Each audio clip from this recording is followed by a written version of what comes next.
Hey, what's up? I'm Ian and this is Memory Maker. So if you get your home photos or videos digitized today, this is likely what you're going to get, a Dropbox with a bunch of 2-hour long tapes that are pretty much as useless as when they're in your closet.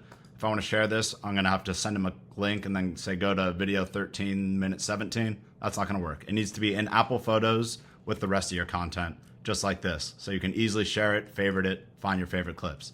Doing this manually is a nightmare. You have to go to Final Cut Pro, chop up the video. For an hour video, that can take 30 minutes alone. Then go into a metadata software, add all the metadata. It really just isn't viable at a affordable price point. So what we've done is automate this entire process. So if you go to our software here, Memory Maker, you'll see that you can add a client in this top left, put in that information, and then add a bunch of information about that client, like the family members, those birth dates, their locations, like their homes and schools, etc., to give the AI some context to help it get more accurate metadata. After that, you can upload collections from either Dropbox or Google Drive. And then once that's ready to go, it takes about 10 minutes to process. It does it in parallel. So it'll do one video as fast as 10, as fast as 100. So we'll start with this Yosemite video here.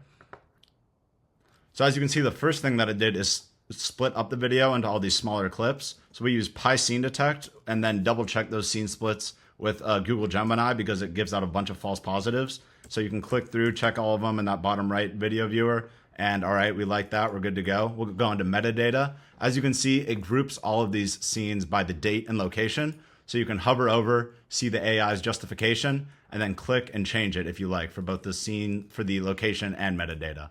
You can also move them between different groups. So we try to add manual controls for all the AI things just to give that person, the ability to make it perfect. Next, you would go to the review and then, all right, we'll approve that. So next up, we'll look at some photos. For photos, it's a lot of the same, but it will also detect duplicates. So if you scan the same photo or scan a duplicate of a photo, which happens a lot, it'll also do rotations and then same metadata. You can move stuff between the groups. And all right, we like that. It is ready to go. We'll approve that. So now it is getting ready to download. And at this point, we can click this download link. This is where your clients can share with their friends and family and choose to download into Apple Photos, Google Photos, or directly to their device. So with Apple Photos, they just download a shortcut. They can put in an album name, and Google Photos is much the same and goes through the API.